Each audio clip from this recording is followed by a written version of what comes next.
Hello viewers, स्वागत है आपका हमारे चैनल रियल हेल्थ केयर में। आज हम लोग बात करने वाले हैं कि प्राइपेज्म क्या होता है, प्राइपेज्म के क्या सिम्टम्स है, किस कारण से होता है, क्या ट्रीटमेंट है प्राइपेज्म का। इस पर हम लोग डिटेल में बात करेंगे, तो वीडियो को लास्ट तक ज़रूर देखिएगा ताकि आपसे कोई भी डिटेल मिस ना हो। अगर आपने हमारा प्रीवियस वीडियो नहीं देखा है जिसमें मैंने बताया है कि व्याग्रा या टेडलाफिल को किस किस मेडिसिन के साथ नहीं लेना चाहिए, क्या नुकसान होता है, तो अगर आप भी ये जानना चाहते हैं तो डिस्क्रिप्शन बॉक्स में दिए गए लिंक पर क्लिक करके फुल वीडियो देख सकते हैं। तो चलिए इस वीडियो को स्टार्ट करते हैं। प्राइपेज्म क्या होता है? प्राइपेज्म एक कंडीशन होता है जिसमें आपके लिंग में इरेक्शन बना रहता है बिना किसी सेक्सुअल एक्टिविटी के। कई बार इसमें इरेक्शन बहुत ही ज़्यादा पेनफुल होता है। अगर आपका इरेक्शन 4 से 5 घंटे तक भी नहीं जाता है, इरेक्शन बना रहता है, तो इसे प्राइपेज्म कहते हैं। तो अब बात करते हैं प्राइपेज्म कितने तरह के होते हैं। प्राइपेज्म 2 तरह के होते हैं। फर्स्ट, एसेमिक प्राइपेज्म या लो फ्लो प्राइपेज्म। सेकेंड, नॉन एसेमिक प्राइपेज्म या हाई फ्लो प्राइपेज्म। एसेमिक प्राइपेज्म में ब्लड पेनिस के इरेक्शन चैम्बर में अटक जाता है, अंदर आने के बाद निकल नहीं पाता है। ऐसी कंडीशन को एसेमिक प्राइपेज्म या लो फ्लो प्राइपेज्म भी कहते हैं। अब बात करते हैं इस्केमिक प्राइपेज्म के सिम्टम्स के।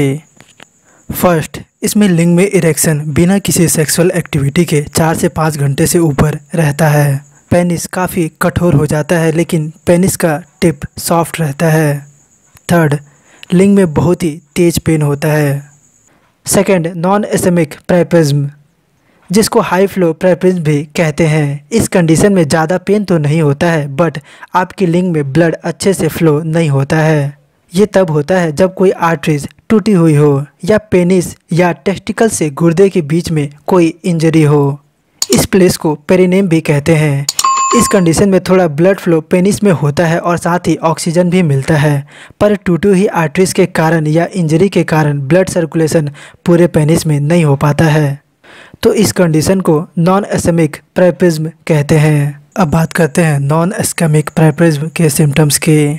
इसमें भी लिंग में इरेक्शन 4 से 5 घंटे से ऊपर रहता है। सेकेंड, इरेक्शन तो रहता है बट बहुत ज़्यादा हार्ड इरेक्शन नहीं रहता है इस्केमिक प्राइपेज्म के मुकाबले। थर्ड, इसमें पेन नहीं होता है। तो आप जानते हैं किस कारण से प्राइपेज्म होता है। पहले समझिए कि इरेक्शन कैसे होता है। जब आप पूरी तरह से फिजिकली एंड साइकोलॉजिकली उत्तेजित होते हैं तब लिंग में इरेक्शन आता है। इस उत्तेजना के कारण आपके मसल्स रिलैक्स होते हैं, लिंग की टिश्यू में ब्लड फ्लो इंक्रीज होता है और लिंग में पूरा ब्लड भर जाने के कारण लिंग खड़ा हो जाता है या इरेक्ट हो जाता है।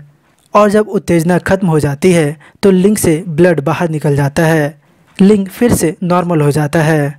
तो इस प्रक्रिया से आपको इरेक्शन मिलता है और इरेक्शन डाउन होता है। तो प्राइपेज्म तब होता है जब आपके सिस्टम के पार्ट जैसे ब्लड वेजल्स, मसल्स या नर्व्स आपके नॉर्मल ब्लड फ्लो को चेंज कर देते हैं।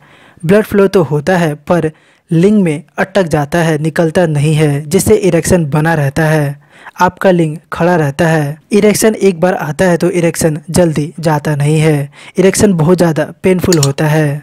तो कौन कौन से कारण से प्राइपेज्म होता है? अगर आपको ब्लड डिसऑर्डर है तो प्राइपेज्म हो सकता है। इसमें ब्लड फ्लो तो होता है पर ब्लड लिंग से बाहर नहीं निकल पाता है। अगर आपको ब्लड रिलेटेड डिसीज है जैसे सिकल सेल डिजीज, ल्यूकेमिया या मल्टीपल माइलोमा है तो आपको प्राइपेज्म हो सकता है, या प्राइपेज्म दूसरे मेडिसिन से भी हो सकता है।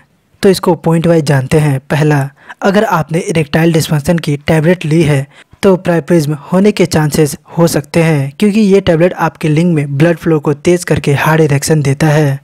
बट व्याग्रा या टेडलाफिल से बहुत कम चांसेस रहते हैं प्राइपेज्म प्रॉब्लम होने के। दूसरा, अगर आप एंटी डिप्रेसेंट या एंजाइटी की मेडिसिन ले रहे हैं तो चांसेस हो सकते हैं प्राइपेज्म के। थर्ड पॉइंट, अगर आप अल्फ़ा ब्लॉकर की मेडिसिन ले रहे हैं तब भी चांसेस हो सकते हैं प्राइपेज्म के। Alpha blocker high blood pressure के ट्रीटमेंट में यूज़ की जाती है। फोर्थ पॉइंट, अगर आप ब्लड को पतला करने के लिए कोई मेडिसिन ले रहे हैं तब भी प्राइपेज्म होने के चांसेस हो सकते हैं। सिक्स्थ पॉइंट, अगर आपने हार्मोन थेरेपी करवाई है जैसे टेस्टोस्टेरोन हार्मोन तो वहाँ भी चांसेस हो सकते हैं प्राइपेज्म प्रॉब्लम के, बट ये ज़रूरी नहीं है। 7th पॉइंट, अगर आपने कार्बन मोनोऑक्साइड लिया है तब भी प्रॉब्लम हो सकता है। 8th पॉइंट, अगर आपको ब्लैक विडो स्पाइडर ने काटा है तब भी आपको प्राइप्रिज्म हो सकता है। 9th पॉइंट, अगर आपको मेटाबॉलिज्म डिसऑर्डर या न्यूरोजेनिक डिसऑर्डर है तब भी आपको प्राइप्रिज्म होने के चांसेस हो सकते हैं। 10th पॉइंट, कैंसर से भी आपको प्राइप्रिज्म हो सकता है। तो आपने जाना किस किस कारण से प्राइप्रिज्म हो सकता है। तो अब बात करते हैं ट्रीटमेंट की। इसके ट्रीटमेंट के 2 मकसद होते हैं। पहला, ब्लड को लिंग से बाहर निकालना जिससे इरेक्शन चला जाए, और दूसरा, इरेक्टाइल डिस्फंक्शन जैसे प्रॉब्लम से बचना, क्योंकि इसके ट्रीटमेंट में इरेक्टाइल डिस्फंक्शन होने के भी चांसेस रहते हैं। तो इसके ट्रीटमेंट को डिटेल में पॉइंट वाइज जानते हैं। First treatment, ice pack. बर्फ़ लगाने से ब्लड बाहर निकल सकता है या स्वेलिंग डाउन हो सकती है। ये ट्रीटमेंट हाई फ्लो प्राइप्रिज्म में किया जाता है। Second treatment, removing the blood. इस ट्रीटमेंट में डॉक्टर आपके लिंग को नम या सून करके नीडल की हेल्प से ब्लड को बाहर निकालते हैं, जिससे इरेक्शन डाउन होने के साथ साथ स्वेलिंग भी कम हो जाती है। Third treatment, medicine. Low flow priapism या एसेमिक प्राइप्रिज्म में डॉक्टर अल्फा एगोनिस्ट को लिंग में इंजेक्ट करते हैं इंजेक्शन की हेल्प से। इससे ब्लड वेजल नैरो हो जाता है, जिससे ब्लड के साथ सूजन भी कम हो जाता है और आपका इरेक्शन डाउन हो जाता है। आप इंजेक्शन के बजाय टैबलेट का भी यूज कर सकते हैं। Fourth treatment, blocking arteries. इसमें डॉक्टर उस आर्टरीज को ब्लॉक कर देते हैं जिससे प्रॉब्लम हो रही होती है। ऐसा करने से प्राइप्रिज्म की प्रॉब्लम ठीक हो जाती है। Fifth treatment, tying of the arteries. इसमें डॉक्टर ऑपरेशन करके आपके टूटी हुई आर्टरीज को फिर से जोड़ते हैं ताकि इरेक्शन डाउन हो सके। इस ट्रीटमेंट को सर्जिकल लाइगेशन भी कहते हैं। Sixth treatment, surgery. इसमें डॉक्टर लिंग में ब्लड को बाहर निकालने के रास्ते बनाते हैं ताकि ब्लड बाहर निकले और इरेक्शन डाउन हो।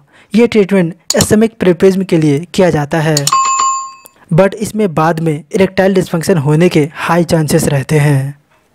तो आप समझ गए होंगे कि प्राइप्रिज्म क्या होता है, कैसे होता है और इसका ट्रीटमेंट क्या है। तो होपफुली अगर आपको ये वीडियो पसंद आया तो इस वीडियो को लाइक कीजिए और लाइक ज़रूर कीजिए। इससे हमें मोटिवेशन मिलता है आपके लिए और भी अच्छे अच्छे कंटेंट बनाने का। और हमें सपोर्ट करने के लिए चैनल को सब्सक्राइब करके बेल आइकन के बटन को प्रेस करके ऑल को सेलेक्ट करें ताकि हमारे आने वाले सारे वीडियो की नोटिफिकेशन आपको मिलती रहे। अगर कोई डाउट है तो कमेंट कीजिए, मैं उसके आंसर जरूर दूंगा।